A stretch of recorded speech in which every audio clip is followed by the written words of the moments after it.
Hi everyone, I'm immigration attorney Yael Brudner, and today I want to talk to you about the naturalization interview, and specifically I want to talk about what are the most common mistakes people make when they go to their naturalization interview. Number one mistake, in my opinion, is that people come to their naturalization interview not prepared. So it's crucial to prepare to this. If you do not prepare for your naturalization interview, there is a really good chance that you will not pass the interview. And for your naturalization, there is a really good chance that you will not pass the interview. And I see it all the time. Okay, so there are two things you need to prepare for. First of all, you need to prepare for the test. So by now, I'm sure you know, there is a civics and history test, as well as an English reading, writing, and speaking test that is part of your naturalization interview.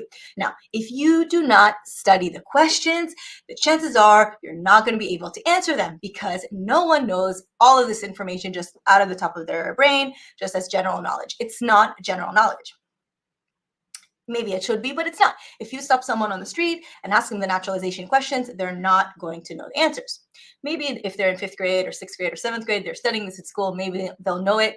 But for the most part, most people don't know it. So you have to prepare for this test. Don't rely on being a quick, having a good memory or just needing a couple of days to study. Give yourself time to study and memorize again and again these questions. Now, the good thing is that there's no surprise questions. All the questions are known. So it's like you have a test, but you know all of the questions at your test. So there's no surprises, right? Memorize those 100 questions and you will be just fine. The reading and writing and speaking portion, well, reading and writing, the words are even known. The vocabulary is known. You can go to the USCIS website and figure out what are the words that you need to know and how to read and how to spell, and you'll be just fine, okay? So preparing for the test is number one, but also preparing for the questions at the naturalization interview. So the naturalization interview is going to have two parts.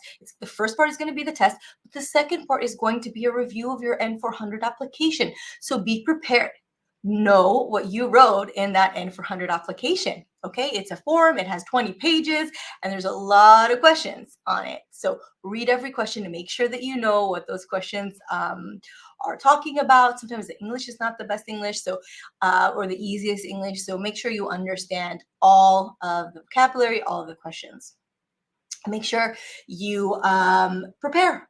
That's my number one tip, prepare. And the number one mistake that I see is lack of preparation. If you have something in your history that you're not sure about, something criminal or something that in your first case, in your green card case was a little bit iffy, then maybe consult with an immigration attorney and have a consultation or a prep session before your interview, okay? Or my second thing to avoid is providing inconsistent information, okay? It's very important to be consistent with all of the applications and all the information that you provided to immigration throughout your immigration journey. Okay, so if you are now only filing for your naturalization case, right, then it's a really good idea to look at the green card application that you filed and make sure that you're consistent, right, with what you said, where you said you worked, where you said you lived, and information like that. If you've already filed for your naturalization and you're not sure what you wrote on the green card, try to find it. You still have time to clarify any inconsistencies. Okay, being inconsistent is something that can lead to delays, can lead to requests for evidences, or just outright denials of your case. Okay, I can give you an example of a client that I had where on his green card application, on his adjustment of status application, he did not write that he was in the military. He was in the military in his home country.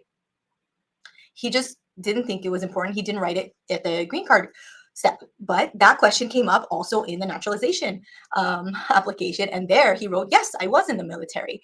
And then the officer was very surprised. And the officer pulled out the green card application and compared and said, hey, why didn't you not write on the green card application that you were in the military? Maybe that would have affected your green card case. Okay. So it's very important to be consistent. When you go to your naturalization interview, the officer will have reviewed your green card process. And they want to make sure everything in the green card process was legitimate, that you're legitimately and you were lawfully admitted as a resident, right? So be consistent with the information that you provide. The top 3 mistake that people make at their naturalization interviews is that they don't bring the necessary documents. Okay, they don't come prepared. It's also lack of preparation. They don't have documents that are necessary and required. And this is a little confusing because if you file your naturalization case by yourself and you receive an interview notice, you will receive kind of a list of what documents to bring on that interview notice, but that list is a template. It doesn't apply to everyone. So certain people are going to have to bring documents that other people will not have to bring. Okay, so crucial documents to bring are of course, your passport, your green card, but also if you have any criminal record, you have to bring certified dispositions of court records. Okay, what happened with the court case? Even if it was 25 years ago, it was something very small. The immigration officer is going to want to know what happened with that case. Is the case closed? Or is there still is it open? Is there a warrant against you? Right? Even a small thing like driving without a license or something very minor that you think is not important will be important at your interview, and the officer is going to want to see court documents. So if you don't have court documents, then that will delay your case. Your case will not be approved at your interview. They'll receive a notice of continuance, and that will delay your case, and it's just better to avoid it, okay? Other documents to bring. If you received your green card, you became a resident based on employment, you are going to be asked to provide proof that you have worked for the employer after you received your green card. So the petitioning employer after you became a resident. This is not written anywhere on the interview notice. So how are people supposed to know this? You need to bring it, okay? If you are paying child support, if you have dependent children that are not living with you, but you pay child support, you have to show proof that you bring with you proof that you are providing and paying child support, things like that. Okay, so bring with you the required documents. Look into the instructions. Go online on the USCIS website. Don't just look at the interview notice because not all of the information is there. Okay, so number 3 is a lack of required documents. And finally, the fourth mistake, or the thing that people should avoid, lack of honesty. Okay, lack of honesty. It's so important to be honest and to not provide misleading or incorrect information to the officer's questions. Okay, you always have to be honest because being dishonest will likely affect your case, right? First of all, you are placed under oath. You swear to say the truth. This is a federal officer that is interviewing you, and it is against the law to not be honest. But also, most of the times, what you're trying to hide or someone's trying to hide isn't even detrimental to their case, right? So it's really important to be honest, to speak clearly. If you don't understand the question that the officer is asking, to always ask for the officer to clarify. There's nothing wrong with asking that. And really just providing the most accurate information that you have and to the best of your ability and the best of your knowledge. Okay. So those 4 mistakes are things that every one of you guys can avoid.